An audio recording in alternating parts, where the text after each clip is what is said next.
ഹാവു അങ്ങനെ എന്റെ ഒരുപാട് കാലത്തെ മോഹം സഫലമായി അല്ലേ മൊയ്തീനെ?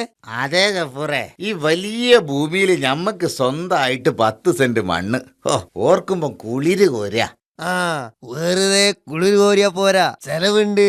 ഇന്ന് എന്റെ വക കോഴി ബിരിയാണി. ഓക്കെ, പിന്നല്ലാതെ വാ വന്ന് ബൈക്കിൽ കേറ്. പെട്രോളിനൊക്കെ മുടിഞ്ഞ വിലാണ്, കയ്യൊന്നും നടന്നു പോകുന്നതാണ് നല്ലത്. ആ അത് പറഞ്ഞപ്പോഴാ ഓർത്തത്. ഗഫൂറെ, അനക്ക് അത്യാവശ്യം വിവരം ഉണ്ടല്ലോ.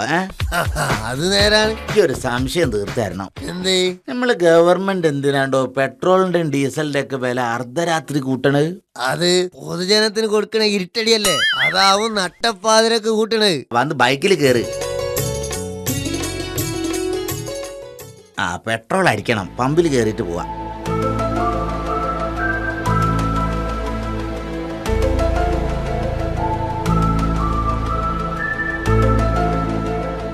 അയ്യോ sorry sir, full tank petrol അടിച്ചു പോയല്ലോ.